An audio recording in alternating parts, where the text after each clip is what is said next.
कृष्णा राधे राधे। गणेश चतुर्थी की 4 पौराणिक एवं प्रचलित कथाएं।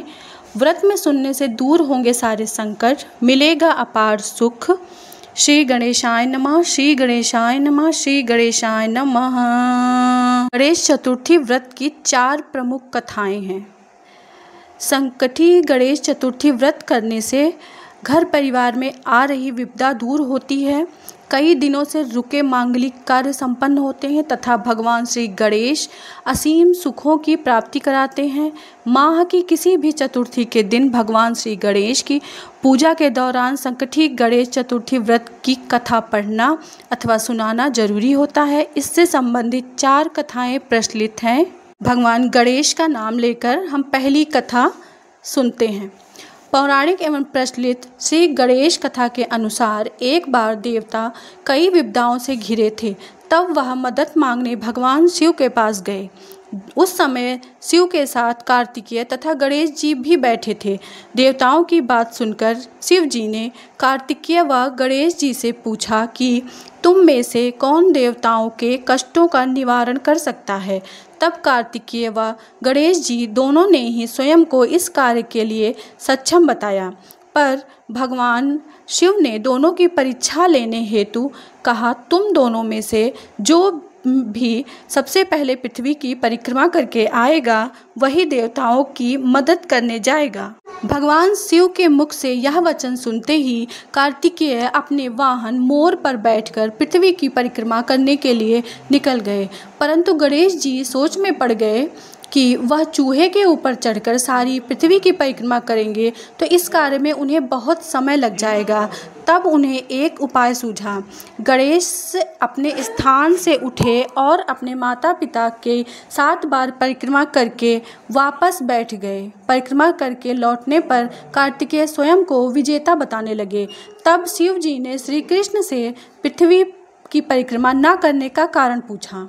तब गणेश जी ने कहा, माता पिता के चरणों में ही समस्त लोक है। यह सुनकर भगवान शिव ने गणेश जी को देवताओं का संकट दूर करने की आज्ञा दे दी। इस प्रकार भगवान शिव ने गणेश जी को आशीर्वाद दिया कि चतुर्थी के दिन जो तुम्हारा पूजन करेगा और रात्रि में चंद्रमा को अर्घ देगा, उसके तीनों ताप यानी दैहिक ताप, दैविक ताप और भौतिक ताप दूर होंगे।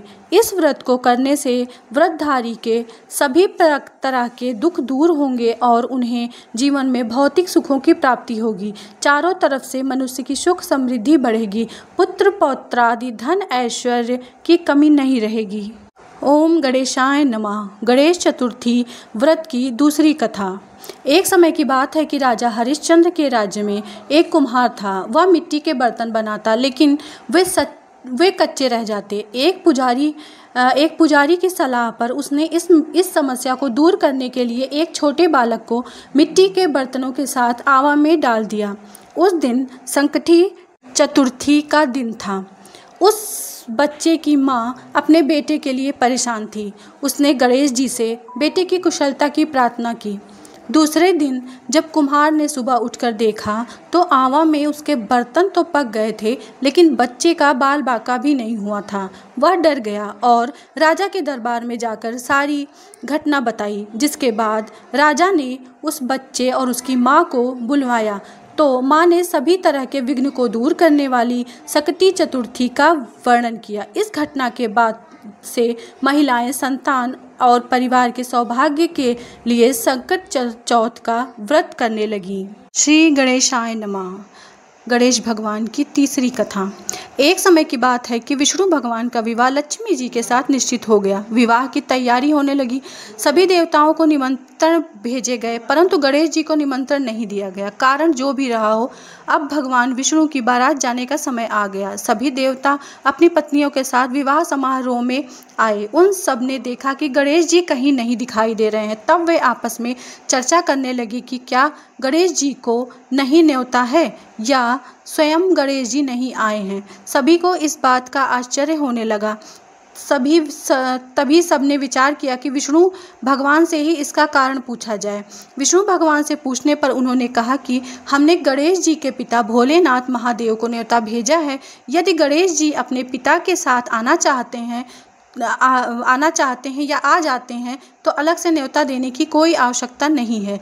दूसरी बात यह है कि उनको 1.25 मन मूंग, 1.25 मन चावल, 1.25 मन घी और 1.25 मन लड्डू का भोजन दिन भर में चाहिए। यदि गणेश जी नहीं आएंगे तो कोई बात नहीं है, दूसरे के घर जाकर इतना खाना पीना अच्छा भी नहीं लगता है। इतनी वार्ता कर ही रहे थे कि किसी ने एक सुझाव दिया, यदि गणेश जी आ भी जाएं तो उनको द्वारपाल बनाकर बैठा देंगे कि आप घर का ध्यान रखना। आप तो चूहे पर बैठकर धीरे धीरे चलोगे तो बारात में सबसे पीछे रह जाओगे। यह सुझाव भी सबको पसंद आया तो विष्णु भगवान ने भी अपनी सहमति दे दी। होना क्या था, इतने में गणेश जी वहां पर आ गए और उन्हें समझा बुझाकर घर की रखवाली करने बैठा दिया गया। बारात चल दी। तब नारद जी ने देखा गणेश जी तो दरवाजे पर ही बैठे हुए हैं, तो वे गणेश जी के पास गए और रुकने का कारण पूछा। गणेश जी कहने लगे, विष्णु भगवान ने मेरा बहुत अपमान किया है। नारद जी ने कहा, आप अपने मूषक सेना को आगे भेज दें तो वह रास्ता खोद देंगे जिससे उनका वाहन धरती में धंस जाएगा, तब आपको सम्मान पूर्वक बुलाना पड़ेगा। अब तो गणेश जी ने अपनी मूषक सेना जल्दी से आगे भेज दी और सेना ने जमीन खोद दी। जब बारात वहां से निकली तो रथों के पहिए धरती में धंस गए। लाखों कोशिशें की परंतु पहिए नहीं निकले। सभी ने अपने अपने उपाय किए परंतु पहिए नहीं निकले, बल्कि जगह जगह से टूट गए। किसी की समझ में नहीं आ रहा था कि अब क्या किया जाए। तब तो नारद जी ने कहा, आप लोगों ने गणेश जी का अपमान कर कर अच्छा नहीं किया। यदि उन्हें मना कर लाया जाए तो आपका यह कार्य सिद्ध हो सकता है और यह संकट भी टल सकता है। शंकर भगवान ने अपने दूत नंदी को भेजा और श्री गणेश को लेकर आने के लिए कहा। गणेश जी का आदर सम्मान के साथ पूजन किया गया। तब कहीं रथ के पहिए निकले। अब रथ के पहिए निकल को तो गए परंतु वे टूट फूट गए थे, तो उन्हें सुधारे कौन। पास की खेत में खेती का काम कर रहा था, उसे बुलाया गया। खाती अपना कार्य करने से पहले श्री गणेशाय नमः कहकर गणेश जी की वंदना मन ही मन करने लगा। देखते ही देखते सभी पहिए ठीक हो गए। तब उसने कहा, हे देवताओं, आपने सर्वप्रथम गणेश जी को नहीं मनाया होगा और ना ही उनकी पूजा की होगी, इसलिए तो आपके साथ यह संकट आया। मैं तो मूर्ख अज्ञानी हूँ, फिर भी पहले गणेश जी को पूजन करके ही कोई काम करता हूँ, उनका ध्यान करते हुए कोई काम करता हूँ। आप लोग तो देवतागण हैं, फिर भी आप गणेश जी को कैसे भूल गए। अब आप लोग भगवान श्री गणेश जी की जय बोल कर जाएं तो आपका सब काम बन जाएगा और कोई भी संकट नहीं होगा। ऐसे कहते हुए बारात वहां से चल दी और भगवान विष्णु जी का विवाह लक्ष्मी जी के साथ संपन्न करके सभी सकुशल घर लौट गए। हे गणेश जी महाराज, आपने विष्णु को जैसे कार्य किया है ऐसे कार्य सबका सिद्ध कीजिए। बोलो गजानन भगवान की जय, बोलो गंगणपतये नमः। श्री गणेश चतुर्थी व्रत की चौथी कथा।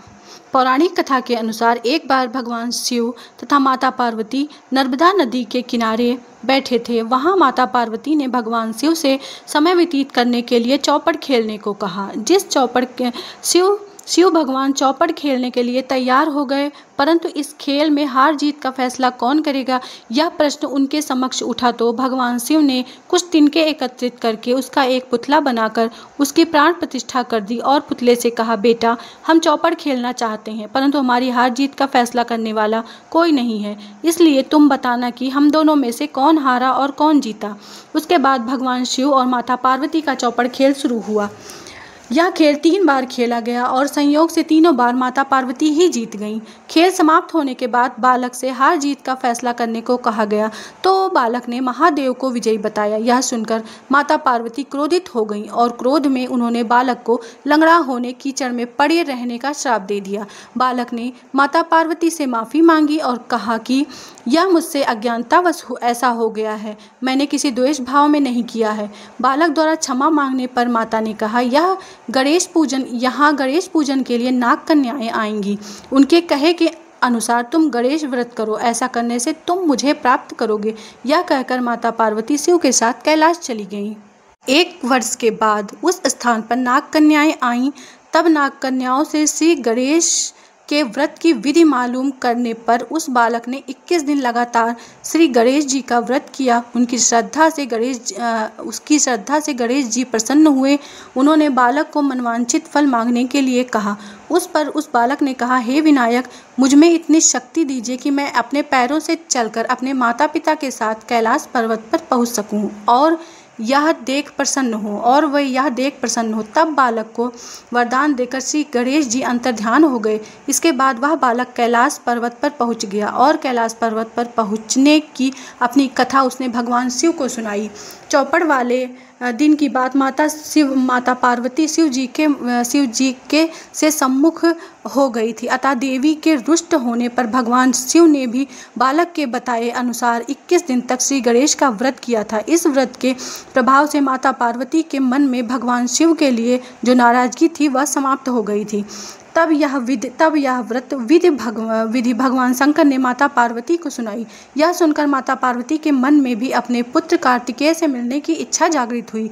तब माता पार्वती ने भी 21 दिन तक श्री गणेश जी का व्रत किया था तथा दूर्वा, फूल, लड्डुओं से श्री गणेश का पूजन अर्चन किया था। व्रत के 21वें दिन कार्तिकेय स्वयं माता पार्वती जी से मिलने आ गए थे। उस दिन से श्री गणेश जी का यह व्रत समस्त मनोकामनाओं की पूर्ति करने वाला व्रत माना जाता है। इस व्रत को करने से मनुष्य के सारे दुख दूर होकर समस्त सुख सुविधाएं प्राप्त होती हैं। बोलो गणेश भगवान की जय। बोलो गणेश भगवान की जय। बोलो गणेश भगवान की जय।